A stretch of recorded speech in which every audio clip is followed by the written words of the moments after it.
We are welcoming for the first time to Aletheia, I believe, Father Samuel Fanous, but certainly not the last time, now that we know where he lives.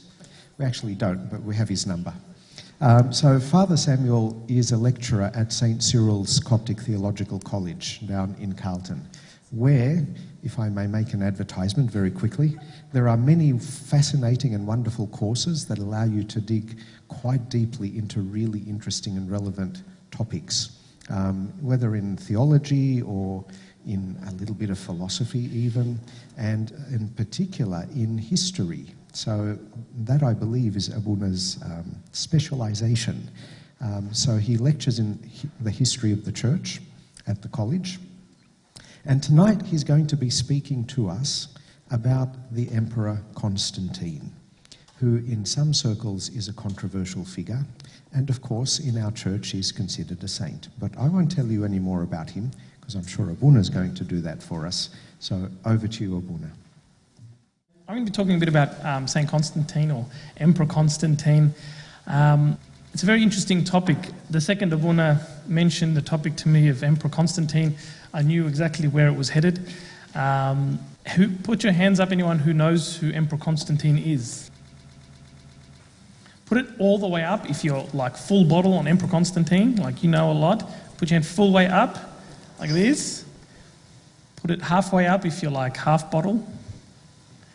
And now just put up one little finger if you don't know the first thing. Okay, cool. So these are some of the things we're going to be talking about when it comes to Emperor Constantine. We'll just talk a little bit, just to give you the context. So we'll talk a little bit about pre-Christian Rome. We're going to give you I'll give you some information about who Emperor Constantine was. We're going to talk about him as a Christian. And then we're going to talk about the empire, what often some people, not myself, some people would call Christendom. So Christendom is like their way of saying it's the Christian kingdom. And then we talk a little bit, and then the last one is where I really want to open it up for discussion, because there is a lot of issues, some of them that I haven't thought of, that we talk about when we think about the church-state relationship. And a lot of them very controversial, and you'll find differences of opinion throughout different priests, different churches, different organisations, because it all really depends on their context, the way they exist in society.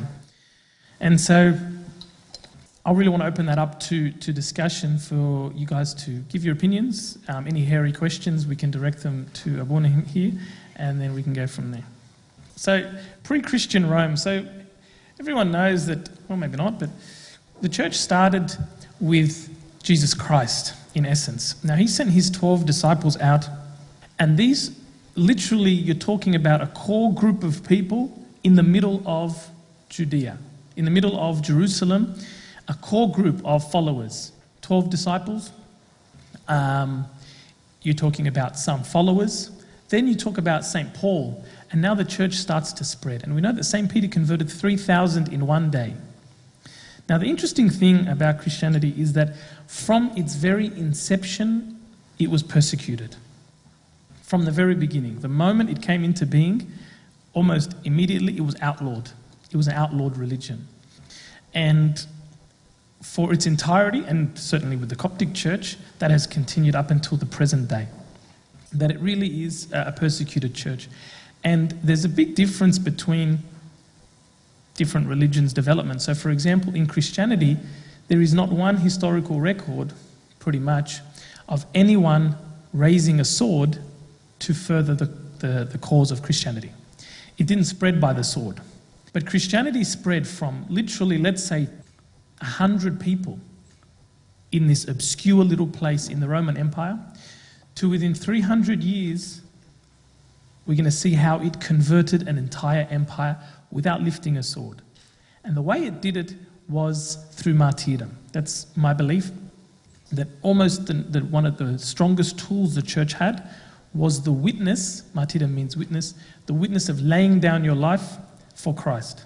And we know that throughout its years it had persecution. But in the year 303, there started a persecution which was called the Great Persecution, One of the church fathers has this very, his name's Tertullian, he has this very nice saying. He says, if the Tiber rises to the city wall, if the Nile does not rise to the fields, if the heavens do not move, or if the earth does, if there is famine or plague, the cries at once, the Christians to the line. Really, all of them to one line. So he's making a bit of a joke there, saying, no matter what happens badly in the world, Christians go to the line. And if you look at the relationship between the church and the state in the first 300 years, the church had no power. They often operated through houses. As time went on, sometimes they would have churches, but certainly not the grand basilicas that you see now in much of Europe or the Middle East. They would operate on a much smaller scale. And I want to give you this quote here from Origen to show how powerful the church was when it was being persecuted. And this is what Origen says as when he went through one of these persecution phases. So he's talking about it in hindsight. He says, this was when one really was a believer, when one used to go to martyrdom with courage in the church, when returning from the cemeteries whither we had accompanied the bodies of the martyrs, we came back to our meetings and the whole church would be assembled there, unbreakable. Then the catechumens, that means the new Christians, were catechized in the midst of the martyrdoms, and in turn these catechumens overcame tortures and confessed the living God without fear. It was then that we saw prodigies. Then too the faithful were few in number, but were really faithful, advancing along the straight and narrow path leading to life. Now there were very few who attained the selection of God and blessedness. So he's saying in that time of persecution, a time of suffering, that's when the church was really a church. Now, luxury. He was talking from a time of luxury. Because now everyone's relaxed, everyone's enjoying life. And you see this in individual spiritual lives. In your own individual spiritual life, when you have a problem, if you have a need, what's your first thing you do? You go to Christ. You fall on your knees, you pray. But when life is good, when we have heating on demand, nice hot showers, not persecuted, everything's lovely, how faithful is the church? Look at Egypt. Every time there's an act of aggression towards the church is on fire. People are reawakened. So martyrdom really was the source of strength within the church, and almost definitely the reason why the Christian church accomplished everything they did, because people saw individuals being martyred and they said, why are they willing to die for something like this? On what basis? Or if you go look at the Great Persecution, anyone seen those like really scary saint movies? I remember I was 6 years old and my grandmother thought it would be a good idea to let me watch Saint Abanub. Has anyone seen Saint Abanub? Man, it is the worst. Anyway, I'm on CYC. It is a great movie, but it is horrific. It should be R-rated. At one point, you see his guts, and I'm a 6-year-old. I was scarred for life. I didn't want any part of this Christian business that she was talking about.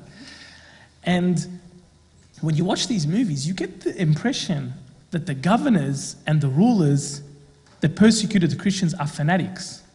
But if you read the Acts of the Martyrs, it's a completely different story. The governors are entirely and unbelievably reasonable.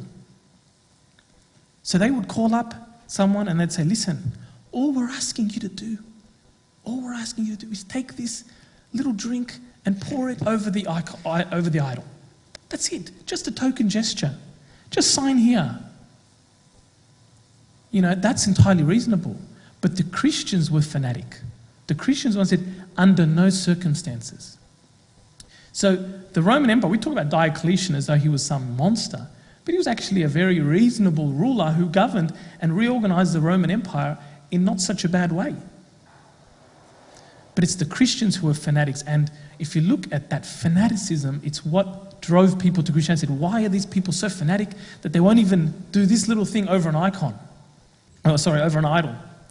So we come to Constantine. I won't talk too much about the details there because, I'm sure not everyone is as interested in history as I am. But Diocletian, he was the one who started this great persecution. He set up the Roman Empire in 4 different regions. So they called it a tetrarchy. Now, Constantine, as he grew up, he had some Christian tendencies. But he decided that he really wanted the whole of the empire himself, and you get the impression he was working towards that from an early stage. And so he comes into battle against one of the other, it changed hands a few times, I won't bore you with the details, but he comes into battle with one of the other pagan rulers, one of them named Maxentius, who's in Rome. And as he comes, there's a very famous scene, as he comes with his army, which is much smaller in number than the army of Maxentius, he gets to the gates of Rome, and the night before the battle, he has a dream, or he has a vision. There's a few different accounts. And in the vision, a sign appears in heaven, and it says, "By this sign, conquer." A lot of people say it's the cross. It wasn't the cross, it's called the Chi, which is the first two letters of Christos in Greek, and that symbol is what he put on the shield of his army. So he took that as a sign that he had to follow the Christian God completely. And for the first time in the history of the world, an emperor went to battle with the Christian emblem. An emperor went to battle on behalf of the Christian God. So now it's being waged as a holy war. Now it's being waged as a war to free the Roman people from the pagan emperor.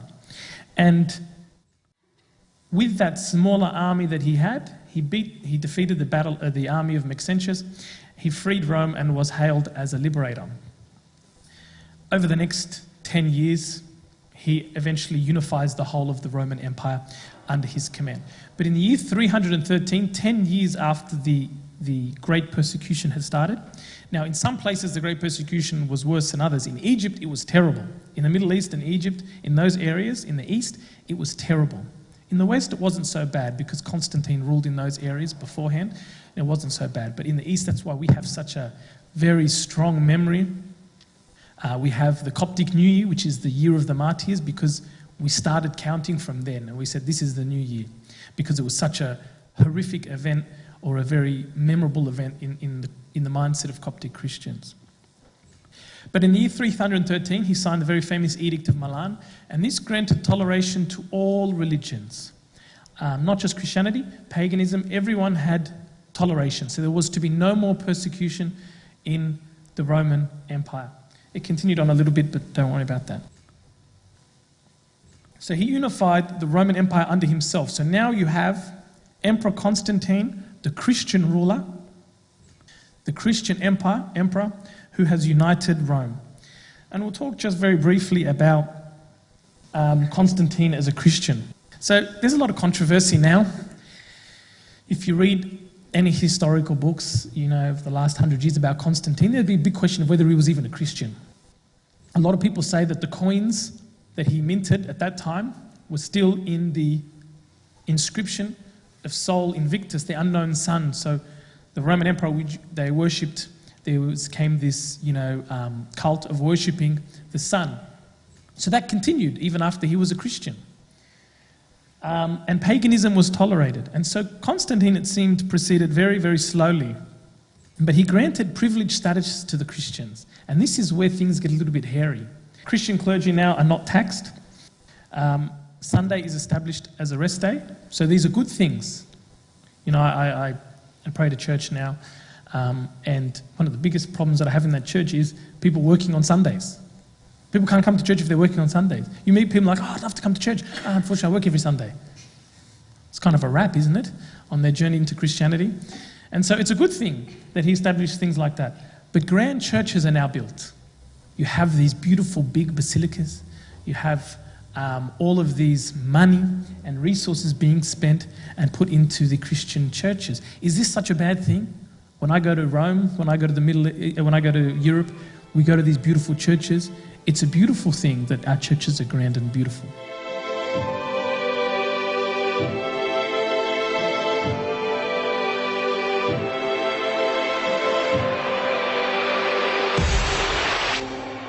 Now, this is very important. Every litigant now has a right to transfer his case to a bishop. And the bishop's decision is final, can't be appealed. What does that mean? Anyone want to answer what they can see some of the consequences of that would be? Is that just within the church, or is that any Christian within the state, any party, even if the other party didn't want to, this was one of Constantine, even if the other party didn't agree, it would be transferred to the authority of a bishop. Exactly, you're giving governing power to the bishop. And when you give governing power to the bishop, what happens? Now, bishops are ruling by right, and it's becoming an attractive office. There's a lot of money that can potentially change hands. Whereas before, who'd want to be a bishop? I wouldn't want to be a bishop. If you're a bishop, you're the first person they target to put in jail or to kill or to torture. So the people who became bishops really wanted to be bishops because they wanted to serve. But now, not to say, and this doesn't mean that every bishop, thereon after was bad. No, most of them were good. But it gives you that potential. And so bishops now are statesmen, and they hold high office within the Roman Empire. And so Constantine, he built a church, Constantinople. For those of you who didn't know, is named after Constantine, and it was built as a church, as a city that would be free from pagan corruption. So let's talk about Constantine. Now, we know he's a saint in our church, but it's a little bit of a hairy topic for me. It's hard for me to talk about it freely, but at the end of the day, we look at his life, and there are certainly some things in his life that he was an honest Christian. I believe that he adopted Christianity wholeheartedly. If you look at the changes that he made within the Roman Empire, he adopted a Christian change wholeheartedly. He didn't do it overnight, because that would have been silly. He would have caused unrest everywhere. If he shut down every pagan temple, it would have caused unrest everywhere. But he proceeded slowly and pragmatically, but he honestly, it seems as though every decision he made was the furtherance of Christianity. But you have some issues now where he does some things, really, are they compatible with being a saint? So Licinius was the last emperor that he defeated before he united the Roman Empire. It was his brother-in-law, basically. And he promised him that he wouldn't kill him. But slowly, after a while, eventually, Licinius finds himself strangled or murdered. He basically spent his whole life waging bloody and ruthless wars. And the most difficult things to talk about with St. Constantine, and you'll find this is the source of a lot of different myths and rumours, was he had a son named Crispus. Now, his son was heir apparent. He was popular, he was successful in battle, yet all of a sudden you find his son was condemned and tried, and he was executed. We don't know why. Some people say, there's not much evidence for this, that he had an illicit relationship with his stepmother named Fausta, because a few months later, or a little while later, she finds herself sent to the Roman baths, where she is suffocated, the heat's turned up, and she's suffocated completely. And then all of a sudden, the memory of them is wiped from the official record. So no one knows really what happened, and there are a lot of different rumours about it, but no one really knows what happened, and their memory is wiped. But we know that he was baptised on his deathbed. This is not entirely strange. A lot of people waited until, and this doesn't sound like a bad idea, they waited until the deathbed to be baptised so that all their sins that they committed in their life up to that point are forgiven. And that's what he did, and he was baptised, and then he died. So the church and the state under Constantine. Now, just looking at what it meant for the church under Constantine. Constantine thought he'd come in and Christianity was the religion of the empire, and then that would be it. It's just about promoting Christianity. But the problem is Christianity was not unified. He found, to his shock, that there were different groups that claimed to be the Christian church that other Christians claimed were not. So he has a bit of a problem on his hands. So we have people like the Donatists. Now the Donatists, they came from, under the Great Persecution, some people handed over scripture and they were labelled traitors. Or they would lapse and they would pour, just because, if they called you and you kind of like didn't really want to die, you're like, here, and you just quickly pour it and quickly run away and hide yourself. What do you do with those people? they've lapsed. Do you have to rebaptize them? So Donatists were this strict group that said, hang on a second, any clergy who has handed over scriptures or has lapsed, he's not a clergy, he's not a real clergyman anymore. He can't baptize. He can never officiate in the church ever again. He should only be readmitted on his deathbed. And so now you have this battle of whether the church is a haven for saints or a place for everyone. And so the Donatists were rigorous. And Constantine came upon these people and he didn't know what to do with them. So after trying and trying and trying, what does he do? He sanctions persecution. And for the first time, you have Christians persecuting other Christians. St. Augustine himself sanctioned this persecution. And because St. Augustine sanctioned this persecution, the Western Church in the whole of the Middle Ages used it as a precedent. You can bring people into church by force. St. Augustine said himself, when you read it in the Bible, it says, go and bring everyone in by force, bring them to the wedding by force. So what he's saying is you can bring people into the church by force. But the church never operated like that before. The church never operated from a position of strength to say you have to come in, you have to live a righteous life. The same thing happened again with the Arian heresy. Arius was a guy who came and he said, the Father, just to simplify it, and then underneath him is the Son, kind of like a created being, and then you have the Holy Spirit somewhere, we don't know where he is. And so this was the Arian heresy, plagued the church for 100 years. Constantine now calls a council, and who is at the head of the council? The emperor. And the bishops now, under threat of force, have to come up with an agreement. So you find that now the government is playing a big role in the affairs of the church, in theological issues, in practical issues, in dogmatic issues. It's now become a state affair. Now this is an oversimplification because a lot of times we know people like St. Athanasius, they rallied against the state in the cause of what was right. So I'm just saying these are the potential outcomes of what happened. And as a result of the Arian heresy, people are being exiled. You're a heretic, you're exiled. You're a heretic, go to jail. And so now the tools of the state, or the force of the state, has become a tool of the church. The church now writes to St. Constantine, this person's a heretic, exile him. This is not how we dealt with our issues before. And Constantine himself he made really harsh laws, so extreme punishment for those people who engaged in sexual immorality.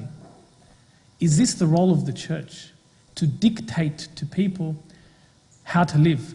Now, I'm saying this now from this culture, from this context. Back then, we can't even talk about whether it's right or wrong. Everything I say is not a judgment on what happened in the past. It's more a reflection on where we're at today. And also you find that bishops are now accompanying Constantine to battle. And then I'll talk a little bit more about that in the next slide. So what should the church-state relationship be? What should it be? Well, you get mixed pictures in the Bible. In the Bible, Jesus himself says, render unto Caesar the things that are Caesar's, and render to God the things that are God's. St. Paul says, let every soul be subject to the governing authorities, for there is no authority except from God, and the authorities that exist are appointed by God. Therefore, whoever resists the authority resists the ordinance of God, and those who resist will bring judgment on themselves. The question is, which ordinances are we compelled to follow? Are we compelled to follow everything the state says? But if you look, and I haven't got it up there, if you look at the book of Revelation, we get a different picture of the church-state relationship. Who is Babylon the Great? Who is Babylon the Great? If you look at the book of Revelation. Who is the great harlot? Fornicating with the masses and luring everyone with her fornications. Who is it? It's the Roman Empire. He's talking about the emperor. If you look at the word 666, the mark of the beast, it's actually, a lot of people argue, an anagram for Emperor Nero. He was just disguising his complaint, or he was just disguising his criticism, but really he was attacking the Emperor Nero. Because St. John and the church at that time had a very different relationship with the state. And so the state was seen as something bad. So if you look in the Bible, there's different approaches. And in the West, something that never happened in our church, you get the development of the doctrine of two swords. Now St. Gregory, one of the Catholic popes, says there's two swords. There's the sword of the church, the spiritual sword, but then there's the earthly sword, the church that's wielded by the state. And the church that's wielded by the state is subject to the church. In the West, it goes so far as to say the earthly power is subject to the church, so the church can wield earthly power. And they have developed a whole system, Augustine first and then Thomas Aquinas, of a just war. On what basis can you go to war?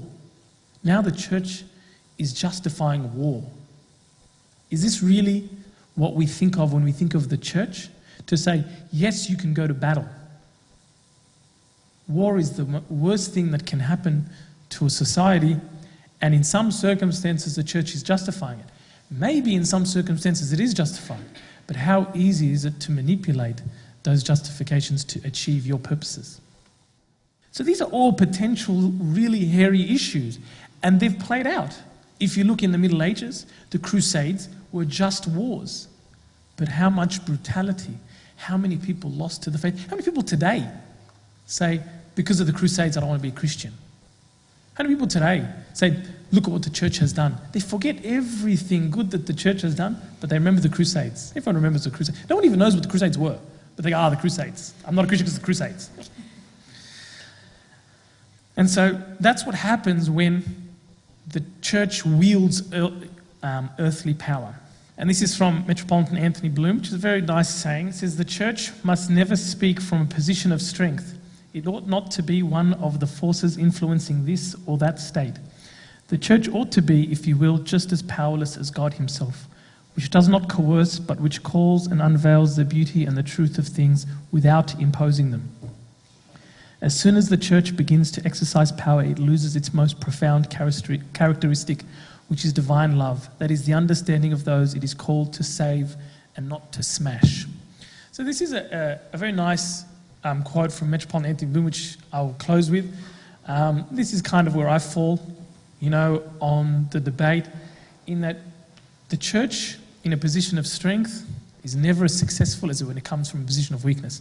So we're kind of in a good place at the moment, because we are definitely in a position of weakness. The church is being attacked on every single side, morality-wise, attendance-wise, belief-wise. We are considered old and old-fashioned and irrelevant, and we are in a position of weakness at the moment.